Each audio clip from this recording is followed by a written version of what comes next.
नमस्कार साथियों। इसके पिछले वीडियो में हम लोगों ने टेपिटम तक पढ़ा था। टेपिटम जो कि परागकोश के अनुप्रस्थ काटने पर निम्न प्रकार के भाग दिखाई देते हैं: बाह्य त्वचा, अंतःस्तर, मध्य स्तर और टेपिटम। इसको हमने कवर कर लिया था। अब हम लोग बीजाणुजनन ऊतक या बीजाणुजनक कोशिकाओं के बारे में पढ़ेंगे। तो यह टेपिटम के नीचे पाई जाती है।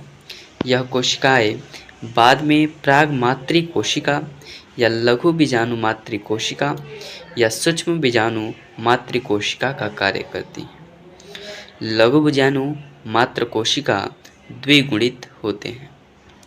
लघु बीजाणु को सूक्ष्म बीजाणु जनन भी कहते हैं। तो लघु बीजाणु जनन या सूक्ष्म बीजाणु जनन।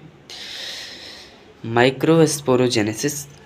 प्रामात्रिक कोशिका या लघु बीजाणु मातृ कोशिका सूक्ष्म बीजाणु मातृ कोशिका में अर्धसूत्री विभाजन के फलस्वरूप 4 अगुणित परागकणों या लघु बीजाणु या उसको बोल सके सूक्ष्म बीजाणुओं का निर्माण होता है।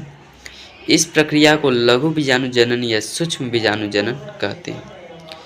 जैसे कि लघु बीजाणु मातृ कोशिका द्विगुणित होता है जब इसमें अर्धसूत्री विभाजन होता है, तो लघु बीजाणु जो कि अगुणित होता है उसका निर्माण होता है। लघु बीजाणु ऊतक क्या है?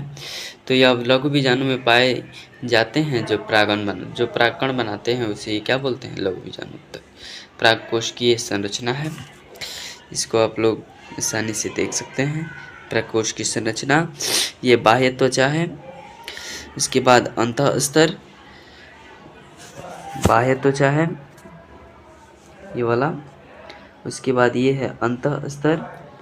इसके बाद ये तीसरे नंबर पे जो कोशिका बना है उसको बोलते हैं मध्य स्तर, और ये वाला कोशिका को बोलते हैं टेपिटम, और इसके अंदर है यह है लघु बीजाणु कोशिका। इतना आप लोग समझ गए। इसका स्ट्रक्चर आप लोग बढ़िया से बना लेंगे। इसके नीचे देखते हैं परागकण की संरचना। परागकण की संरचना में पहला आता है ये जो सबसे बाहरी होता है इसको बोलते हैं बाह्य छोल। उसके बाद यह अंतःचोल होता है। इसके अंदर जितने भी ये डैश आपको दिख रहे हैं ये सभी कोशिका के द्रव्य होते हैं। उसके बाद जो ये बीच में जो दिखता है वह केंद्रक, और यहाँ से ये जनन छिद्र है, यहीं से जनन होता है। उसके बाद देखिए परागकण एक कोशिकीय, एक केंद्रकीय, अगुणित लगभग गोल होते हैं। परागकण नर युग्मकोभिद का प्रथम चक्र होता है, प्रथम कोशिका होता है। नोट: मनुष्य में गाजर घास, सिनोपोडियम इत्यादि के परागकण एलर्जी उत्पन्न करते हैं। पॉलिनोलॉजी किसे बोलते हैं? तो परागकण के संरचना एवं कार्य के अध्ययन को पॉलिनोलॉजी बोलते हैं। अब आते हैं जयांग क्या है।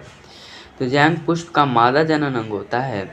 इसकी इकाई को स्त्रीकेसर या अंडप कहते हैं। स्त्रीकेसर जब आपस में जुड़े रहते हैं तो उसे युक्ता अंडपी कहते हैं। जब स्त्रीकेसर आपस में नहीं जुड़े रहते हैं तो उसे व्युक्ता अंडपी कहते हैं। इतना तो हम लोग पहले ही जान चुके हैं। अब देखते हैं प्रत्येक स्त्रीकेसर की 3 भाग होता है। पहला वर्तिकाग्र, दूसरा वर्तिका, तीसरा अंडाशय। बीजांड की ये संरचना है। आप लोग देख सकते हैं ये बीजांड का संरचना। इसमें ये इस वाले भाग को निभाग बोलते हैं। ये बीजांड का है। ये भ्रूण कोश है। ये अंतः अध्यावरण है। ये बाह्य अध्यावरण है। इसके बाद ये बीजांड द्वार, ये अपरानाभिक।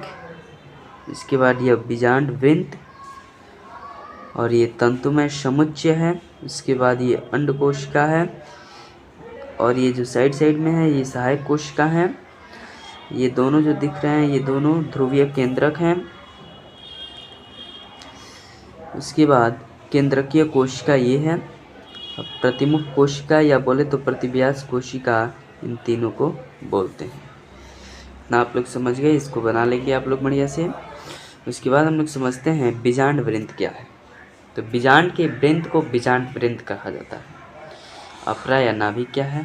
तो जिस स्थान पर बीजांड और बीजांड वृंत आपस में जुड़े होते हैं उसे नाभिक कहा जाता है या अपरा कहा जाता है। अध्यावरण क्या है? तो बीजांड के बाहरी आवरण को अध्यावरण कहा जाता है, जो द्विनिषेचन के बाद द्विबीजावरण का निर्माण करता है। बीजांड द्वार किसे कहते हैं? तो बीजांड के जिस स्थान पर अध्यावरण अनुपस्थित होता है उसे बीजांड द्वार कहते हैं। निभाग किसे कहते हैं? तो बीजांड के द्वार के ठीक विपरीत भाग को निभाग कहते हैं। बीजांड काय क्या है?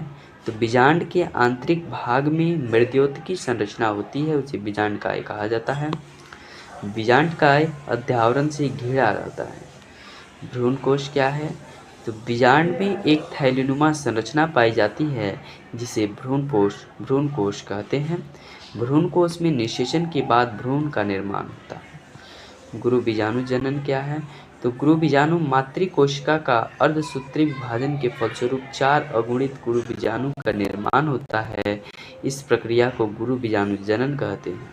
4 गुरु बीजाणु में 3 गुरु बीजाणु नष्ट हो जाते हैं तथा 1 गुरु बीजाणु सक्रिय रहता है, जिसे मादा युग्मकोभिद का प्रथम कोशिका कहते हैं। इस संरचना आप लोग देख लेंगे। ये गुरु बीजाणु मातृकोशिका है जो कि आगे जाके नष्ट हो जाते हैं और एक क्या हो जाता है? सक्रिय हो जाता है। इसके बाद देखते हैं भ्रूणपोष का विकास। इसमें समसूत्री विभाजन होता है। प्रागगण, किसी पुष्प के प्रागकोश से प्रागगण उसी पुष्प या उसी पौधा के दूसरे पुष्प के या उसी जाति के दूसरा पौधा के पुष्प के वर्तिकाग्र पर जाने की क्रिया को प्रागण कहते हैं। प्रागण 2 प्रकार के होते हैं, स्वपरागण या परपरागण। स्वपरागण क्या है? तो स्वपरागण में एक पुष्प परागण उसी पुष्प अथवा उसी पौधे के किसी अन्य पुष्प के वर्तिकाग्र पर पहुंचते हैं। स्वपरागण भी 2 प्रकार का होता है, पहला स्वपरागण, दूसरा सजाति पुष्पी परागण। स्वपरागण किसे कहते हैं? तो एक द्विलिंगी पुष्प के परागण उसी पुष्प के वर्तिकाग्र पर पहुंचते हैं। यह निम्न प्रकार का होता है, पहला समाकाल पक्वता, पुष्प का परागकोश तथा वर्तिकाग्र एक समय में परिपक्व होता है, जैसे सदाबहार, गुलबाश इत्यादि। इसके बाद आता है कलिका परागण। तो इस प्रकार के पुष्पों में परागण पुष्प के खिलने के पहले अर्थात कलिका अवस्था में ही हो जाता है, जैसे अलसी, धान, मटर, टमाटर, तंबाकू, गेहूं इत्यादि। इसके बाद आता है क्लाइस्टोगैमी। तो इस प्रकार के पुष्प खिलते ही नहीं, अतः इनमें केवल स्वपरागण होता है। सजातीय पुष्पी परागण, जब एक ही पौधे के पुष्प चाहे वह एक लिंगी नर पुष्प हो जैसे मक्का या द्विलिंगी पुष्प हो के परागण उसी पौधे के दूसरे पौधे के वर्तिकाग्र पर पहुंचते हैं। इसके अगले वीडियो में हम लोग स्वपरागण से लाभ के बारे में जानेंगे। बाकी कमेंट बॉक्स में आप ज़रूर बताइएगा कि आपको यह नोट्स कैसा लगा। धन्यवाद।